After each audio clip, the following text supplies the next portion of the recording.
Welcome to the Academy, a series focused on the basics of Star Wars: The Old Republic.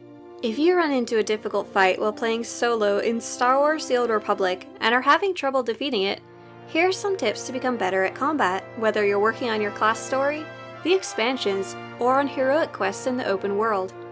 Number 1. Make sure you're the correct level. To check, click on the enemy and view their level near their portrait. There are sometimes high-level enemies hidden on low-level planets. If you're doing the main storyline, you should usually be the correct level or higher for the story enemies, but if you aren't, go complete some other nearby quests, lower-level heroics, or flashpoints to catch up.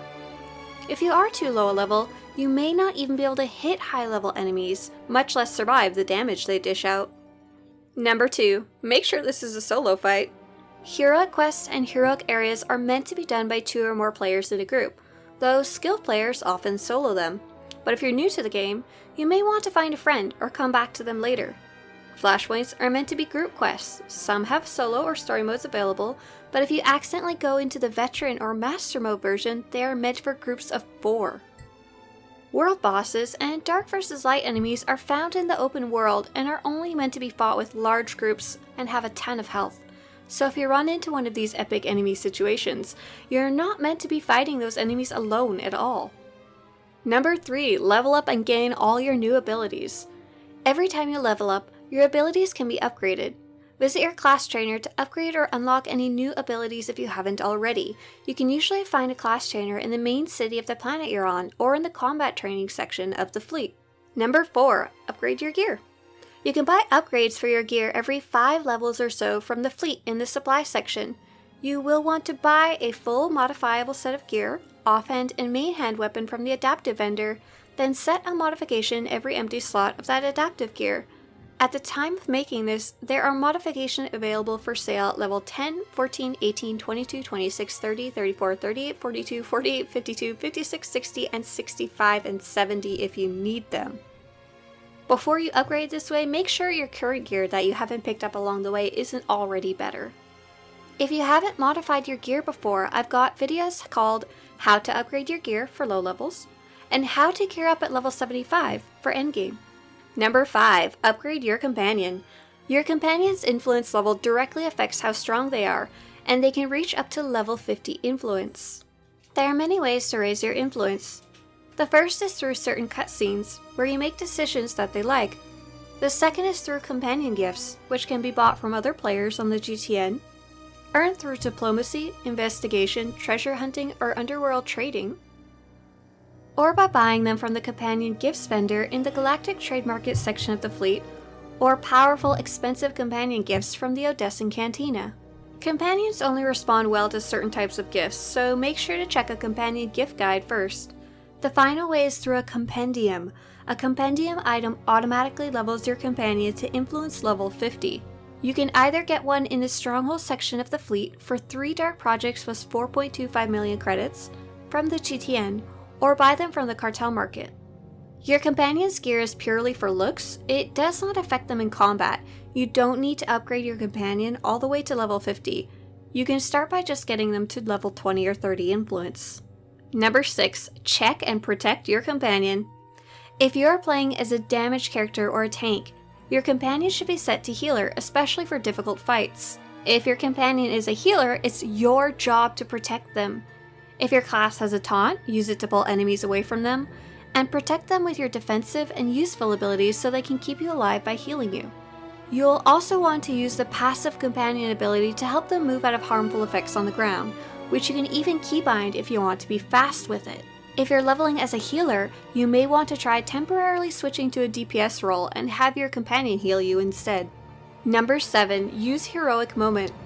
You unlock a special Heroic Moment ability at level 15, which only works if you have a companion out. It restores 2% of your health every 3 seconds for 120 seconds, 2 minutes. This very powerful heal also comes with some attack abilities if you have finished any of the class stories. For every class you have completed Chapter 2 of their class story, you unlock a unique Heroic Moment only DPS ability. Number 8. Use Unity and Sacrifice.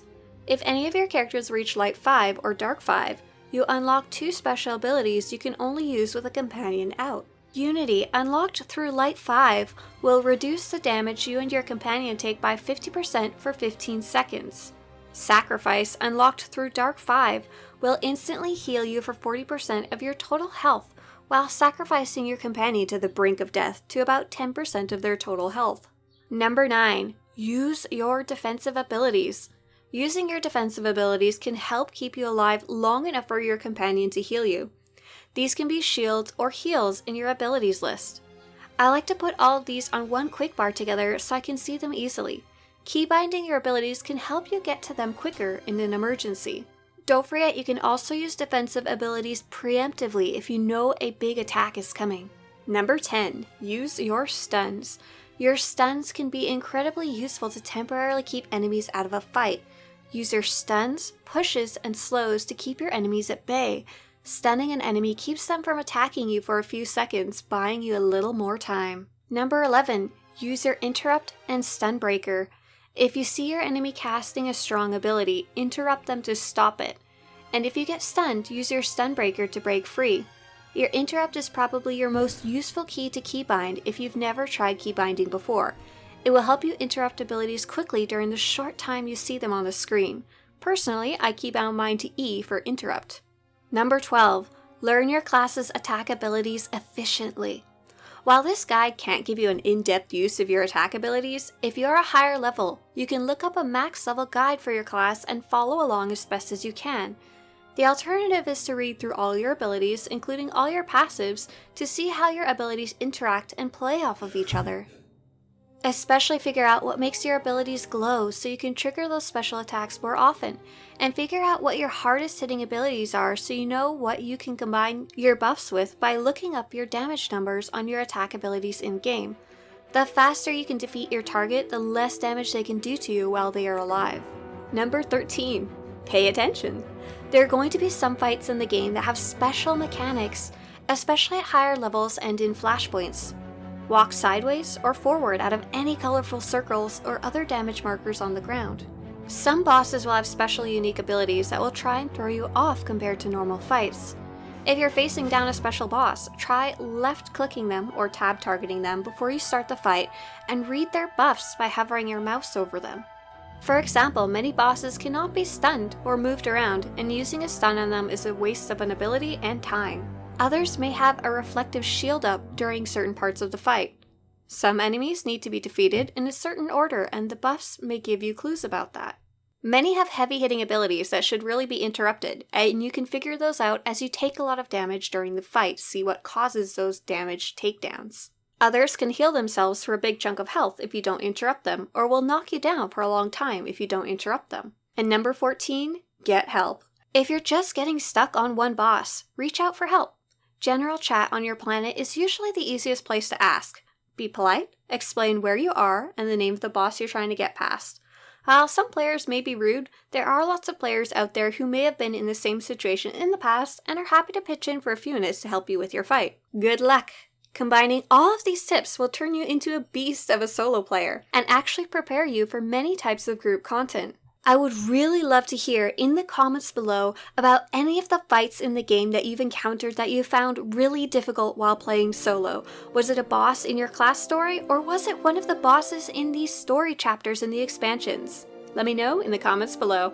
If you want to show your support for this series, or to have other Star Wars The Old Republic videos show up on your YouTube homepage, subscribe to this channel. And as always, may the Force be with you.